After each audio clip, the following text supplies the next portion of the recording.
Africa Newsroom, partie 2, partie consacrée au dossier du jour qui porte sur les réformes électorales au Congo. Dossier que vous découvrirez en même temps que notre invité, Brice Nzamba, avocat au barreau de Paris. Lucien Pambou, éditorialiste, et Gratien Rukindi-Kiza, qu'il est également, sont toujours sur ce plateau. Et voici le dossier du jour.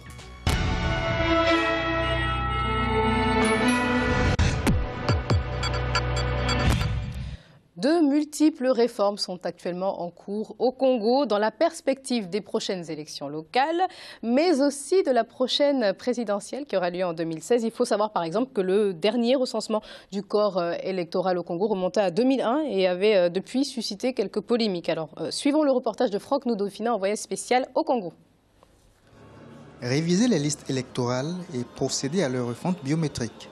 Transformer la Commission nationale des élections, CONEL, en un organe permanent et indépendant, doté d'une autonomie administrative et financière. Ainsi sont énumérées les différentes réformes qui ont lieu actuellement en République du Congo sur le processus électoral. Des réformes importantes dont le but premier est de favoriser le consensus et d'écarter toutes sortes de contestations lors des prochaines joutes électorales. Avant d'entamer les réformes politiques actuellement en cours, plusieurs concertations avaient été organisées afin d'aboutir à un consensus. Les premières concertations avaient eu lieu en 2009 à Brazzaville, les deuxièmes à Evo 2 ans plus tard, et enfin en février 2013, les acteurs politiques congolais étaient en concertation dans la ville de Dolézy pour aboutir à un consensus. Ces concertations-là, justement, ont permis aux forces vives, donc les partis politiques d'une manière générale, ceux qui sont au pouvoir et ceux qui sont à l'opposition, la société civile et l'administration ont convenu donc de travailler ensemble dans les commissions électorales pour obtenir des élections sereines. Le parti au pouvoir, une fraction de l'opposition ainsi que la société civile ont retenu à Dolézy en février 2013 la feuille de route pour les réformes à entreprendre. Mais le consensus était loin d'être trouvé car la frange de l'opposition appelée aujourd'hui opposition radicale n'était pas présente lors des dernières concertations. On ne nous a jamais invités à une véritable concertation. C'est plutôt nous qui avons proposé. Nous avons proposé au président de la République une véritable concertation pour mettre tout sur la table et de façon consensuelle et paritaire, définir les nouvelles règles de jeu. Et ça, nous attendons depuis plus d'1 an aucune réponse de la part du pouvoir. Dès l'instant que la majorité, je dis la majorité de la classe politique était présente, pour moi la majorité s'entend, la classe politique s'entend, les partis qui ont pignon sur eux, les partis qui ont des élus, qui disposent soit de députés, de conseillers et de sénateurs. Malgré l'absence des membres de l'opposition dite radicale, les réformes électorales en République du Congo suivent leur cours avec comme principaux acteurs le parti au pouvoir, la société civile et l'opposition dite constructive. Quant à cette dernière, son statut réel d'opposition fait débat. Il n'y a pas de raison qu'on achète l'opposition. L'acceptation du dialogue n'est pas le fait d'une manipulation ou le fait d'un achat. Nous avons vécu ce que nous avons vécu du fait de la rupture du dialogue. Et nous avons tiré les enseignements. Certains partis d'opposition appellent aujourd'hui à la tenue des États généraux de la nation. Nous sommes prêts à dialoguer. Mettons en place un comité préparatoire composé des éléments de la majorité et des éléments de l'opposition à égalité. Ce comité préparatoire va définir les conditions d'organisation de la concertation, il va définir l'ordre du jour, il va définir toutes les modalités d'intervention. Et en ce moment-là, nous viendrons discuter et ensemble nous arrêterons ce qui convient pour mettre en place les conditions d'une vraie électorat transparente et équitable dans notre pays. Parmi les réformes entreprises en République du Congo figurent en bonne place les changements notables que devrait connaître la CONEL, la Commission nationale d'organisation des élections. Elle pourrait désormais bénéficier d'une plus grande autonomie. La CONEL n'a jamais été sous la tutelle du ministère de l'Intérieur. Non, pas du tout. Elle est indépendante, elle est siège. C'est la CONEL qui transmet les résultats. Et les résultats transmis sont proclamés. Il n'y a jamais eu divergence entre les résultats transmis et les résultats proclamés. Le premier pas posé dans le cadre des réformes électorales au Congo est le recensement administratif spécial. Lancé le 22 juillet 2013, il doit permettre de dénombrer les citoyens en âge de voter dans le cadre de la mise en place d'un nouveau fichier électoral. Ce recensement spécial permet de faire la remise à zéro. Je crois que c'est maintenant le point de départ du corps électoral congolais. Parce qu'ensemble, nous avons presque écrasé, nous avons effacé tout le corps électoral que nous avions dans nos machines. Et donc c'est la remise à zéro, compteur à zéro en ce qui concerne le corps électoral congolais. Plusieurs centaines d'équipes sont réparties sur le territoire congolais afin de procéder au recensement des populations en âge de voter. Sur le terrain, pour les agents recenseurs, donc les agents vont par groupe de 5. Il y en a qui représentent les partis de la majorité, il y en a qui représentent les partis de l'opposition, il y en a qui représentent les partis du centre, il y en a qui représentent la société civile et il y en a qui représentent l'administration. Donc les 5 agents recenseurs travaillent partout et vont au même moment, justement pour éviter ces écueils, pour éviter le doute. Avant la fin de l'année 2013, la République du Congo devrait organiser des élections locales. Cette échéance électorale va donc constituer un test pour le pays afin de voir l'effectivité des réformes entreprises. Avec un nouveau fichier électoral, une commission nationale d'organisation des élections dont l'indépendance a été renforcée, les prochaines joutes électorales ne devraient pas souffrir des mêmes contestations que par le passé. C'est en tout cas le souhait des populations. Alors, nous allons commencer ce débat par un tour de table. On commence par vous, Maître Nzamba. Alors, quel est votre regard sur tout ce processus-là, vos remarques, vos observations? Alors, ce que je peux dire d'entrée de jeu, c'est qu'il y a des grands enjeux derrière la question, notamment du contrôle du corps électoral, ainsi que du contrôle de la CONEL. Lesquels? Parce que les enjeux, c'est précisément le nombre de circonscriptions, parce que vous savez, au Congo-Brazzaville, il y a ce qu'on appelle des fiefs électoraux. Donc, selon qu'on estime que son fief électoral va disposer de beaucoup de circonscriptions, ça peut être intéressant d'avoir une certaine politique, donc d'avantager son fief. Et ce qui fait que depuis 2002, je dirais même depuis 1996, on a déjà eu ces problèmes durant le règne du président Pascal Lissouba, parce qu'il y avait à l'époque M. Sassou Nguesso, qui est aujourd'hui chef de l'État, était opposant. Ils avaient signé un mémorandum qui exigeait notamment la mise en place d'une commission nationale d'organisation d'élections indépendante et aussi il fallait que les recensements, qu'il y ait un recensement administratif spécial consensuel. Donc il y a eu donc ces recensements en 1996 et puis on a connu la guerre et ce qui fait que les résultats de ces recensements ont été invalidés parce que ceux qui ont pris le pouvoir par les armes pensaient que ces recensements privilégiaient les fiefs du président Pascal Lissouba. Donc, invalidation. Oui. Voilà, et à cette époque-là. Donc, ils ont donc repris un nouveau recensement en 2001 avec une nouvelle loi électorale du 24 novembre 2001. Et avec ces recensements, on a constaté, par exemple, que dans des régions du Sud qui sont très peuplées, il y a eu des députés qui ont été revus à la baisse. Et des régions du Nord qui sont sous-peuplées ont eu, par exemple, plus de députés que dans certains districts que dans des districts du Sud du Congo-Brazzaville. Je peux vous citer des exemples. Hein. Mais avant que vous puissiez nous citer les exemples, on va prendre l'avis tout de même de nos éditorialistes. Pour notre invité, Maître Nzamba, les principaux enjeux sont les circonscriptions. Et selon vous, Lucien? Je ne crois pas que ce soit les circonscriptions, c'est en partie, mais c'est toute la vie politique, en fait, congolaise. C'est normal qu'il y ait effectivement la réforme de la CONEL, c'est dans un processus de démocratisation qui est une respiration démocratique. Je voudrais quand même faire un point d'histoire rapidement, Marie-Angèle.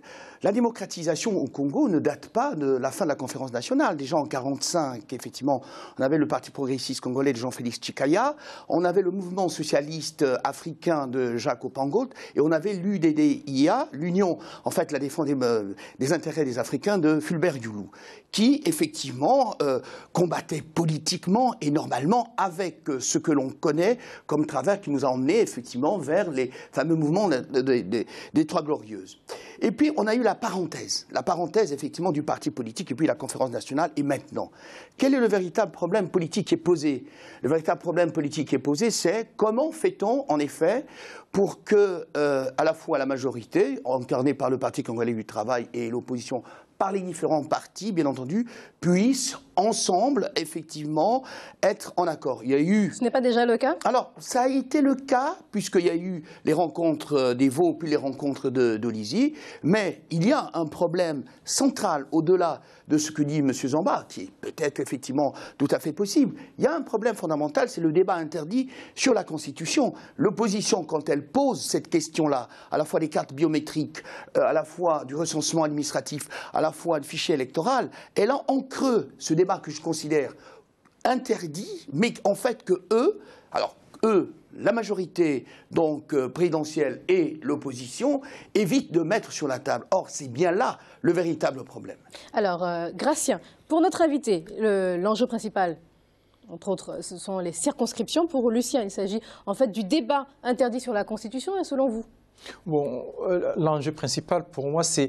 Il y a tout ce qu'ils ont dit, mais il y a aussi la place de l'opposition. C'est parce que l'opposition, on a l'impression que l'opposition essaie de dire... Bon, il y a deux types d'opposition d'ailleurs. Il y a deux, justement. Même une opposition dite constructive et une autre opposition. C'est-à-dire qu'il y a une opposition qui essaie d'exister, mais que le pouvoir ne veut pas qu'elle existe, d'autant plus qu'on parle d'opposition constructive, d'autres...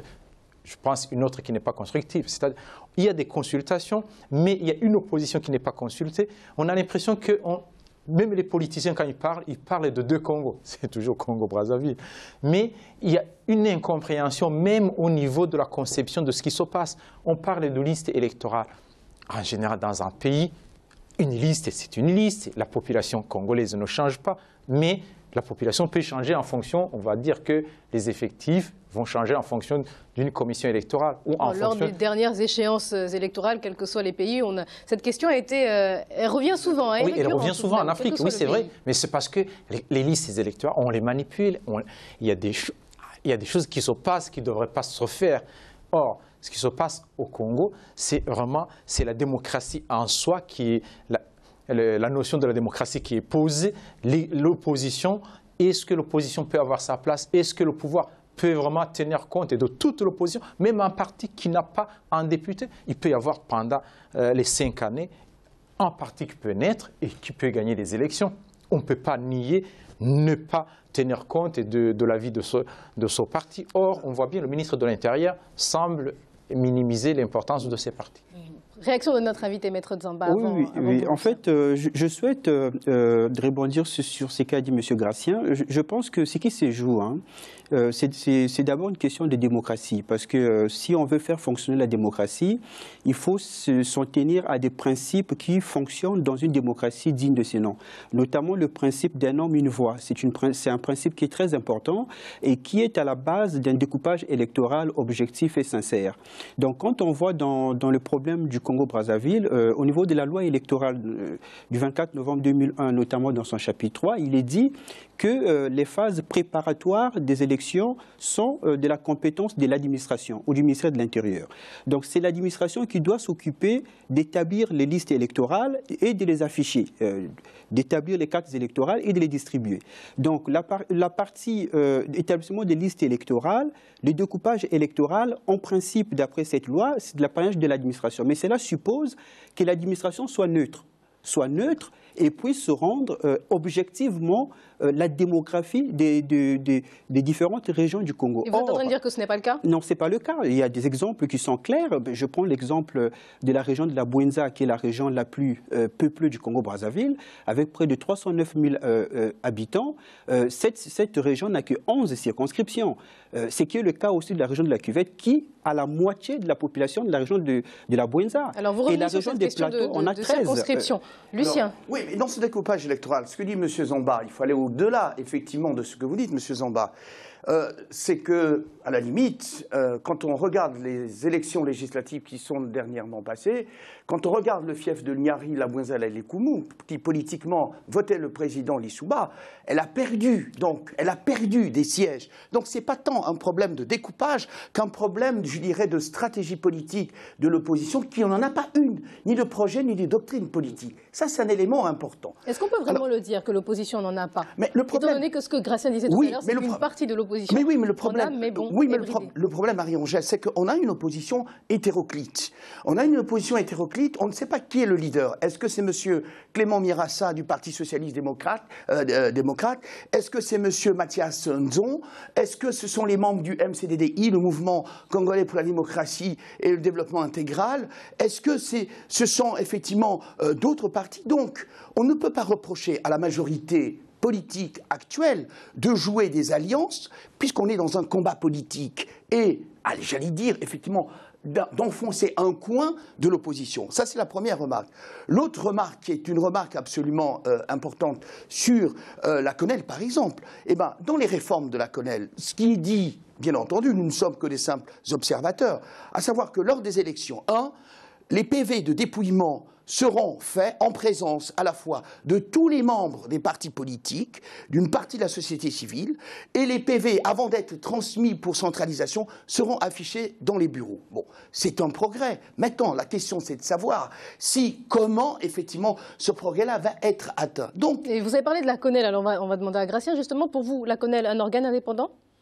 Non, pas si indépendant que ça, d'autant plus que la CONEL est nommé par le ministre de l'Intérieur. Est-ce qu'on va lui accorder une plus grande autonomie bientôt? Oui, mais on accorde une plus grande autonomie, mais après avoir nommé, on nomme des gens en qui on a confiance, éventuellement qui peuvent pencher du côté du parti qui est au pouvoir. Après, on leur donne l'autonomie. Ça y est, ils ont déjà une certaine image pour l'opposition. En général, il y aura moins de confiance pour la CONEL. Ce qui pourrait se faire, c'est que la CONEL pourrait être nommée, par exemple, il y a une partie par l'Assemblée nationale, une autre par le Sénat éventuellement, et la société civile, pour qu'il y ait un ensemble. Est-ce qu'il n'est pas trop tard pour préconiser tout cela? Alors on va voir avec Maître Nzamba. Oui, mais il faut dire que le problème de la CONEL, c'est un problème qui date depuis avril 2009 lors du dialogue, puisque au Congo-Brazzaville, chaque fois qu'on est à la veille d'une élection, il y a un dialogue. Le but, c'est de préparer les élections pour essayer d'en tirer le meilleur parti possible. Depuis avril 2009, le problème de la CONEL avait été posé. Ça n'a jamais été résolu véritablement, puisque je pense, comme l'a dit M. Lucien, il se pose un problème de rapport de force au Congo. Le rapport de force est largement favorable au pouvoir en place. Je pense que c'est de bonne guerre politique.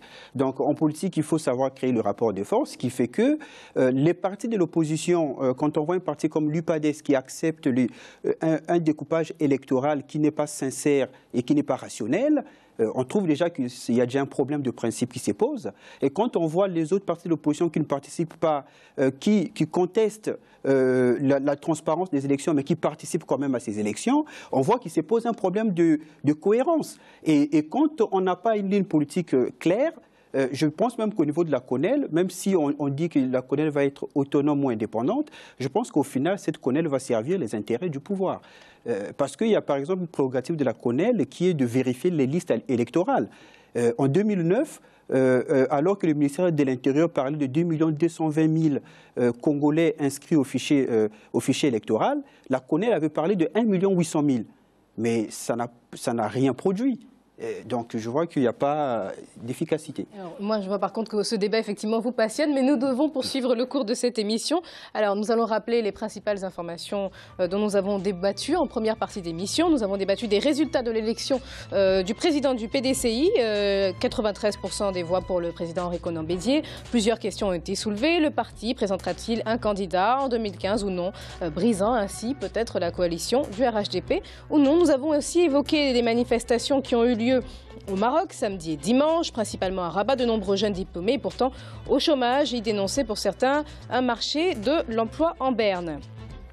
Le Niger et la Guinée, deux pays avec des ressources minières pour l'un et halieutiques entre autres pour l'autre. Nous en discuterons en troisième partie d'émission. À tout de suite.